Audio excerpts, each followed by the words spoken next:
Welcome, my army of 24 subscribers.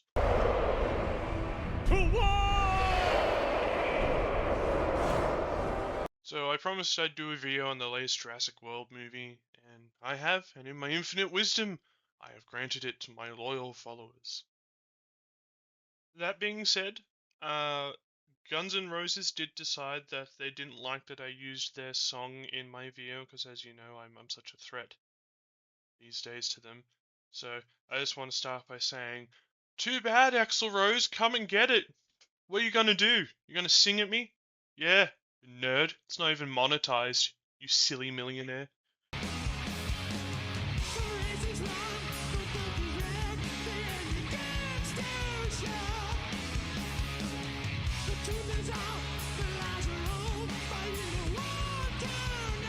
Yeah, real scared of you, Axel. Yeah, shivering my timbers right now. I got the weak knees right now. I'm scared. I'm shivering. I'm real scared of you, pal. But of course, as we all know, this means we have a first enemy of the channel right now. This is a big moment, guys. We're going to add it to the list of people that we have made enemies on the T-Visor. Number one at the top, you should be very honored, Axl Rose. It's you.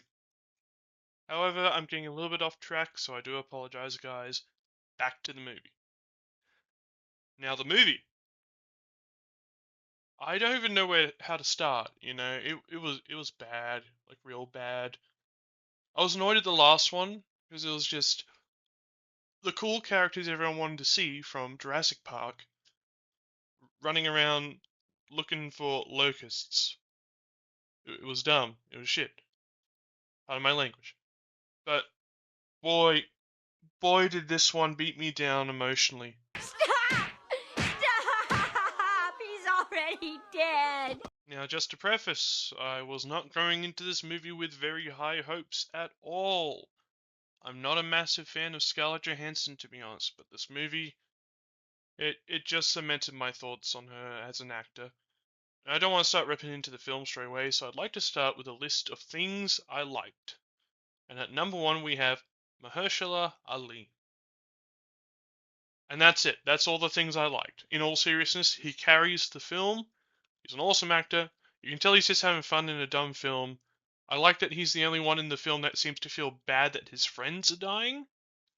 Everyone else is just so nonchalant about literal dinosaur mutilations. But that's besides the point.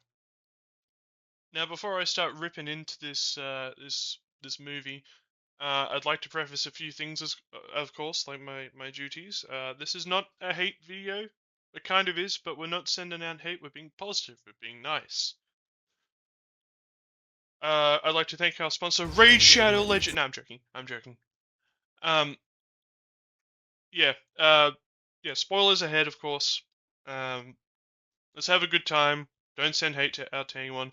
I highly doubt my army of 24 subscribers is going to be messaging Scarlett Johansson on fake bot accounts to send hate, but like just to preface, we're not doing that. We're not doing that.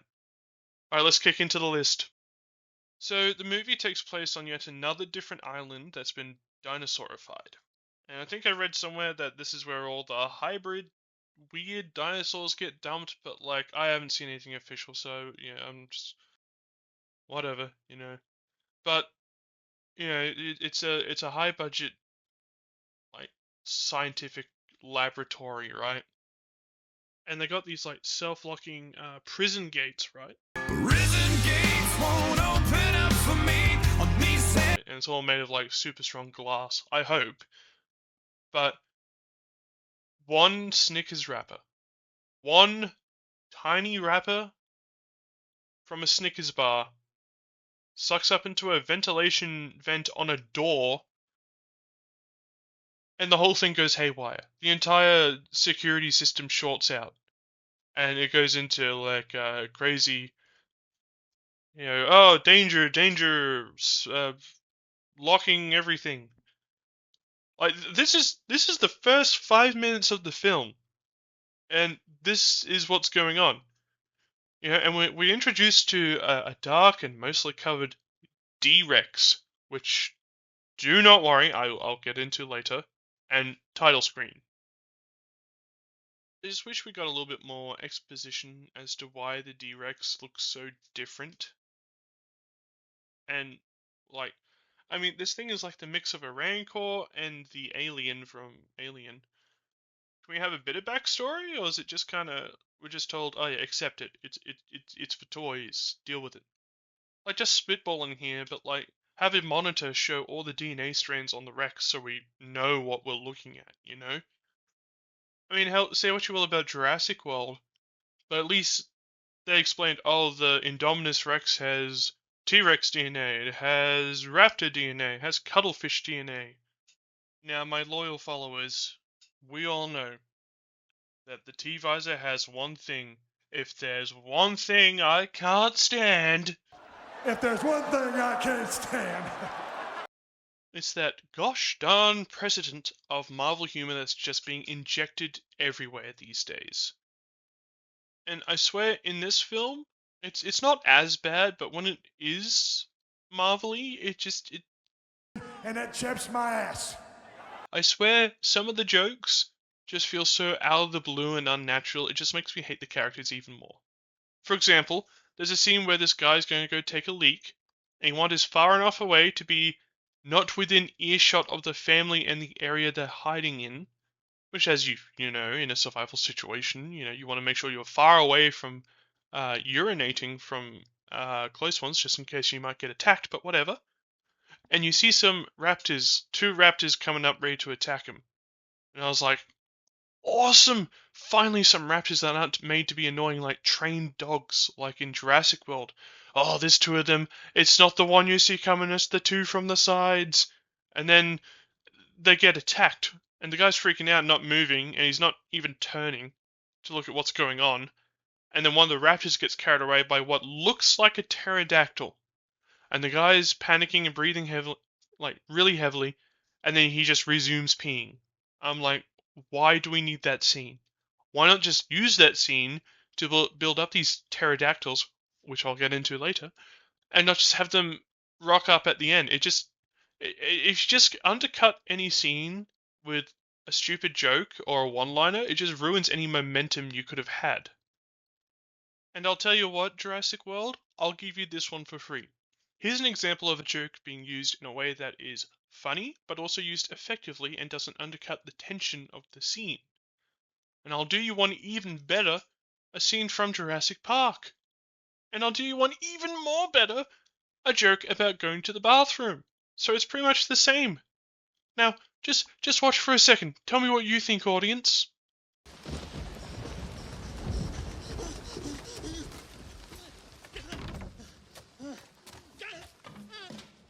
Now, where does he think he's going? When you gotta go, you gotta go.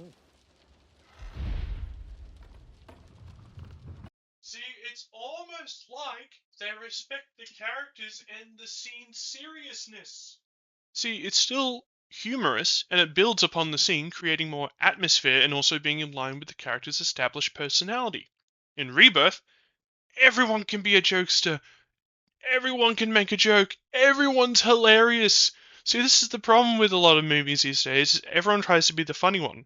You know, like the Ghostbusters movie in 2016 with all the ladies failed? It's because everyone was trying to be Venkman. There's only one Venkman. Everyone else has got to have their own kind of deal, you know? If everyone's the same, you can't get attached to a character. And don't even get me started on that stupid Altoid scene.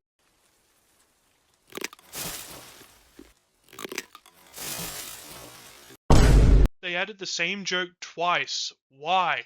One man chose to question his god. Alright, bear with me. Okay, this scene I'm going to be playing in the background. This scene is the team looking for the Titanosaurus, the largest land dinosaur that they need the blood of. Now, we're getting a little bit mathematical here, strap in. Scarlett Johansson is 160 centimeters tall, about 5'3", so I shall use 5'3" as a measurement called one numerical scarjo. Now the grass is about a few inches taller than Scarlett Johansson, so we'll say about 5'6", about. The dinosaur they're looking for is 50 feet tall. That is roughly 9.52 ScarJos. Now you may say, oh, well, the titanosaurs are lying down. They're behind the hills. Well, dear viewer, after doing extensive research, the titanosaurs were lying down on their sides. How tall are they lying down on their sides? I'm so glad you asked. They would be at least 5 meters in height, or about 13 to 16 feet, but for argument, let's say about 15 feet. That is nearly 3 ScarJos! 3 numerical ScarJos! So you're telling me that with the grass size of just over 1 ScarJo, that could hide about 3 more ScarJos going on top of each other vertically? Okay, alright, okay, alright, okay, alright, alright. Also, another side note for something I don't like about this scene, the tails on these things are completely wrong, inaccurate, and impractical. You know how many tendons and muscles you would need to move a tail prehensively like that? And sure, you can make the argument, oh, they're spliced with frog DNA and other stuff, yeah, and? Does that explain the frills? Get out of here with that nerd shit. Now, before I saw this movie, I told all my co-workers and my boss about how, oh, I'm going to go see the new Jurassic World tonight, you know, I'm looking forward to it, kind of, you know. I don't really have high expectations, but I hope it's at least alright. And, you know, from my job as a hard laborer in the mines for about 18 hours, my boss kept telling me, oh, John Bailey is awesome, he's got his slutty little glasses on. The only thing that this guy is a slut for is Altoids and suddenly wanting to betray his investors.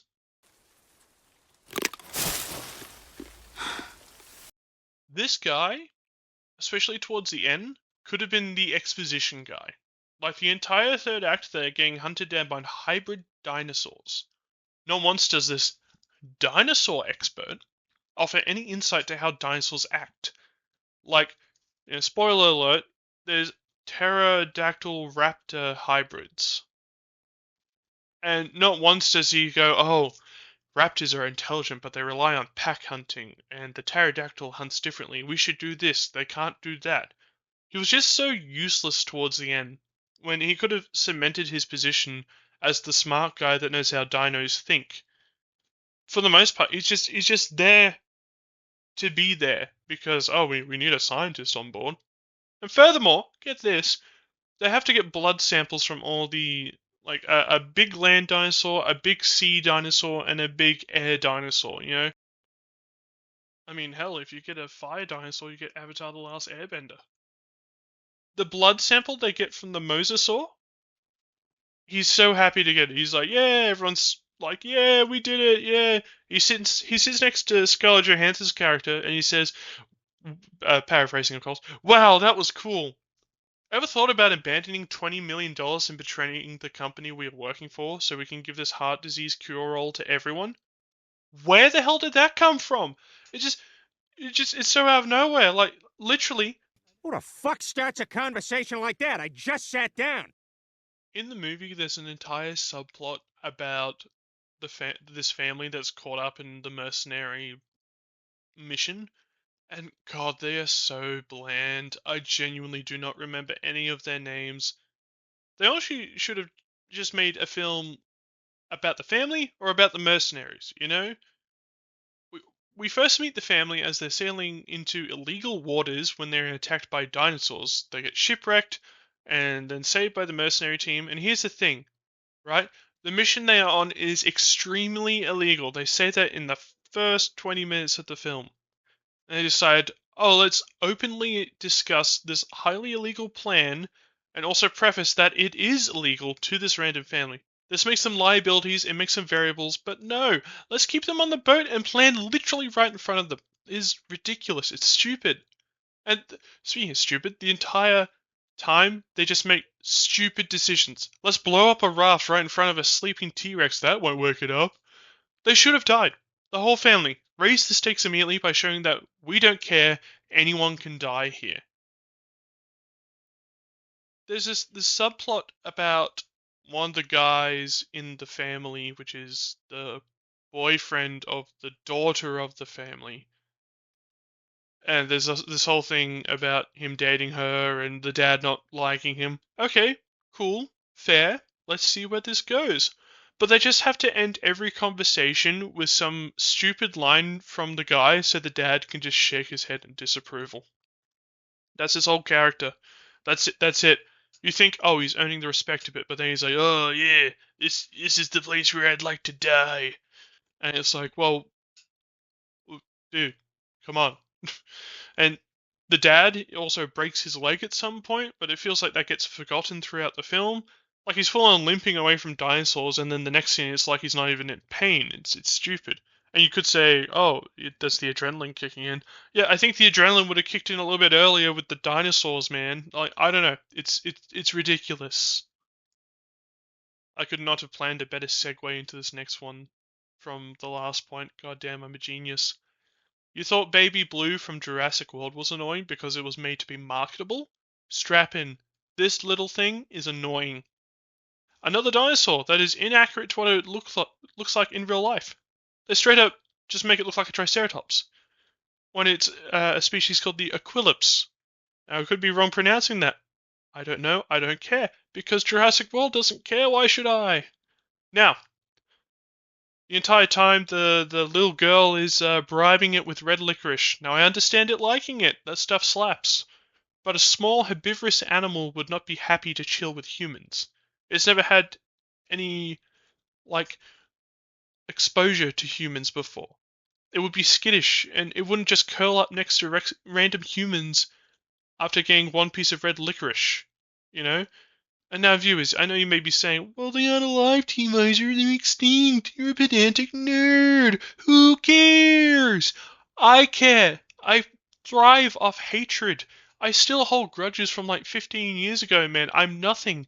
I am nothing if not petty. And the only thing that makes me chuckle like the cartoonishly supervillain I am is that they state the dinosaurs are dying because of the climate, and they have to move closer to the equator to be able to survive because it's the closest thing to their temperature from back then. And at the end of the film, the little girl takes Dolores with her. It just sealed its fate, and now she has to watch the little thing die. The fact that no one in the family questions why she's bringing a dinosaur home is just ridiculous. Not even the Dr. Loomis guy says anything. You know, you think he'd say, "Oh, you're gonna want to do this. You're gonna want to do that." Like, does sugar have an effect on dinosaurs? Like, I don't know. Can they break it down, or like, because they wouldn't be like evolved to handle such processed sugars. I don't know, man. I don't know.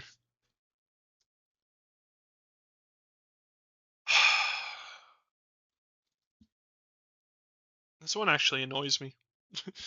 um, so, for context, the Spinosaurus is my favorite dinosaur. Jurassic Park 3 is great, and I will happily, peacefully meet up with anyone at my local McDonald's car park at midnight if they want to argue with me. But, good lord, what happened? What the hell happened? Here's my first problem. The family's being circled by 3 Spinosauruses and a Mosasaur. Now, why on earth would a Spinosaurus, 3 of them, team up with a Mosasaur in a symbiotic relationship? Like, sharks have symbiotic relationships, but they're just like certain fish that clean off parasites and take little bits of food left behind by the shark. And in return, the shark gets cleaned. You know, that's a symbiotic relationship. It's like if 3 grizzly bears teamed up with an orca. Or better yet, if 3 crocodiles teamed up with a great white shark. It's just, why? It's a giant prehistoric shark thing would not need help hunting. If anything, it would hunt them. And now you may say, oh, they must have instincts to help each other from back when they were together back in the day in prehistoric times. Well, wrong again, nerds. The earliest known mosasaur existed 10 to 30 million years after the Spinosaurus. It's just, yeah. And here's problem number 2. Good segue into problem number 2. Now keep in mind, I have the number off by a few digits probably, but the shipwreck with the family is stated to be about 28 miles from shore. Could be wrong. Could be wrong. and the Spinosauruses are circling them. Now, the Spinosaurus, whilst being a very good coastal and river hunter, they're not suited for swimming out past 28 goddamn miles from land for at least a day straight. And the Spinosaurus, they had dense bones to help them sink to the bottom of a riverbed to walk along the bottom of shallow water. I'm going to say, in my non-scientific opinion, crocodiles are probably the most similar species to the Spinosaurus from what we have today. And whilst they can travel the ocean at times and even stay afloat, the ocean is not a viable hunting ground for such a creature. Same goes for the Spinosaurus. Like, crocodiles can float in water and, like, travel oceans, but they're not hunting actively in there. They're not teaming up with goddamn great white sharks. My final thoughts on this section is I have waited ages to see the Spino back in its full glory, and we don't even really see them. Well, they jump out of the water a few times and snap at the main characters, that's it. I would have liked if there was still a threat when they got to the shore after outrunning the mosasaur, but no. We get a side character eaten and dragged into the ocean, and you see the sails of the Spinos leave, and that's all. And you know what? They try to gaslight you. They try to gaslight you, and they try to gaslight you by using the same roar sound effect from Jurassic Park 3, but it takes more. It takes more than a goddamn sound effect to pull the old T-Visor in, I'll tell you what. Dear God, the callbacks, man. Look, you know, there's member berries done well, and then there's member berries done bad. This is done bad. It felt like, hey, remember this sign from this one scene? Remember the kitchen scene? Remember the Dilophosaurus? Remember TIE Fighters? Oh, remember Jawas? Remember? Hey, remember Jurassic Park? Oh, you love Jurassic Park. Remember Jeff Goldblum? Oh, I remember Jeff Goldblum. He was fantastic. There's just so many cheap ways they try to get you to go, oh, I remember that. Like, take Mad Max Fury Road, for example. Might just be because I love the film, and I went on my first date with my wife to see that film. But it's done so well in that film. Everything feels like its own thing. Everything that was done in the first, second, and third has been improved upon. Just to clarify, like, visually and all that. I know some people prefer the older ones, but I really like Fury Road.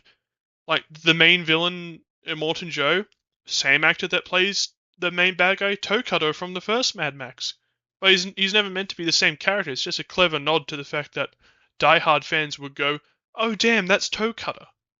Jurassic World just drops the ball in every regard. It just feels like they cut up pieces of the original scripts of the first 3 Jurassic Park films, glued them all together, sprayed a coat of Jurassic World 2015 over it, and called it a day. Not much I can say about this other than just watch it. Just watch it.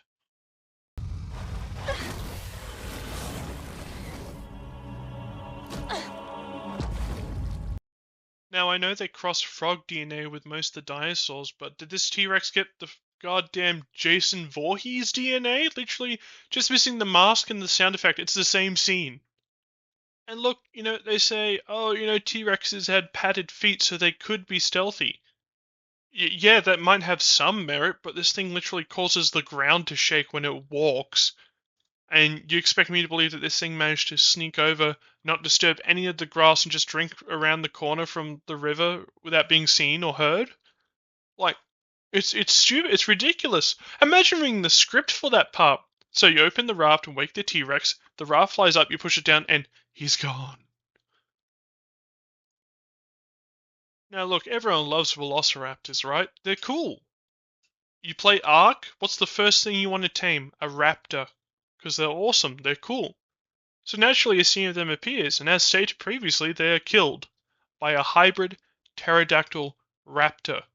And here's my biggest problem with this. The entire third act is the main characters attempting to escape whilst, like, what, 2 or 3 of those hybrids start attacking? They do the kitchen scene from the first movie, but with the hybrids. Why? I don't even think them having wings adds anything to this scene, or even this movie. It just makes them look stupid. Like, why not play up the fact that you have a bunch of raptors that are infused with like 500 cc's of concentrated Red Bull? Like, oh, we gotta get to high ground, and then they start flying up to them. Like, that's literally all you had to do.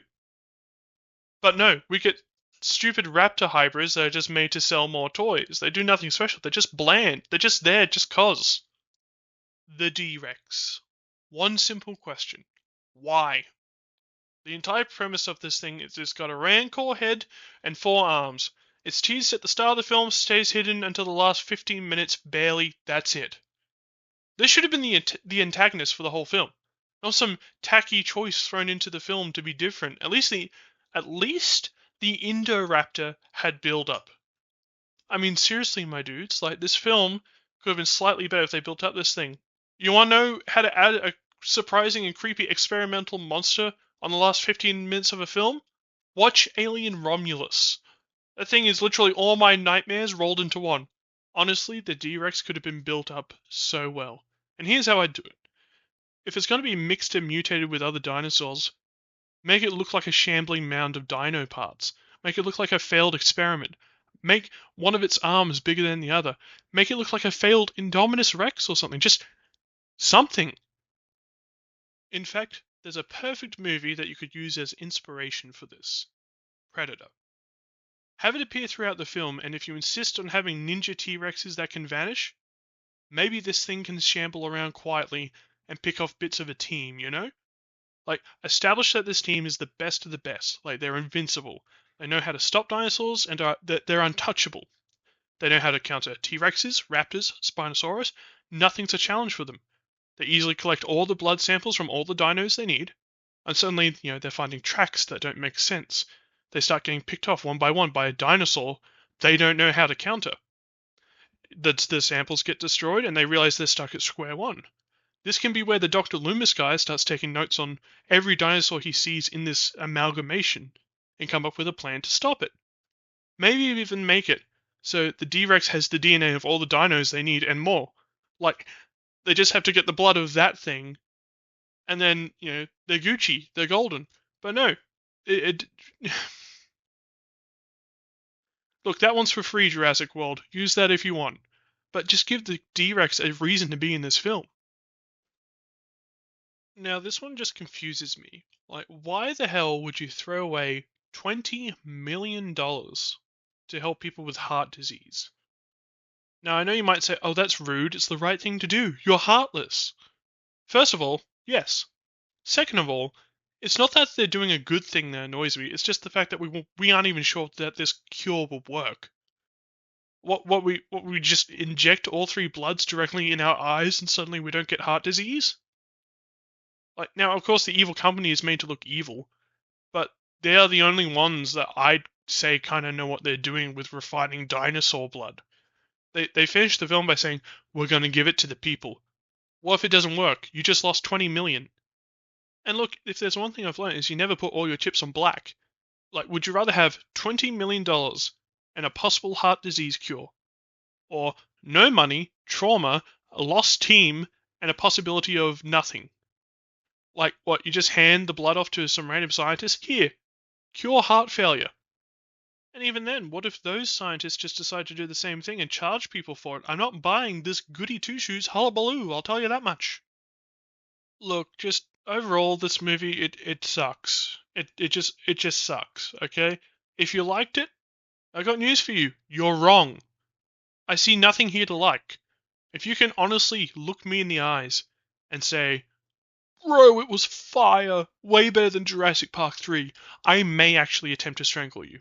As a joke, of course, for legal reasons. But anyways, I hope you enjoyed the video. I've been thinking about what to do for my next video. I'm thinking maybe a Batman ranking list, like my Boba Fett video. Like all his movie appearances and their actors. And look, if I do that and don't include Jensen Ackles somewhere, one of my coworkers actually might break my legs. But, if you have any other ideas, shout them out in the comments. Don't be afraid, I'll give you a like and a pin if you do. Whoa, watch out, it's the T-Visor from the future. Yeah, I just saw today that they're thinking about doing another Dredd film with Taika Waititi directing, and I am scared. I'm worried. I might mark myself as safe on Facebook just so my friends and family know I am safe, but I am not happy about that decision. I will go into that in a future video probably, as more details come out. I even read somewhere they're thinking about getting Pedro Pascal as Dredd, and I might riot. I'm gonna be honest. It's not looking good for your pal T-Visor. But anyway, back to the video. Ooh. Until then, this is the T-Visor signing out.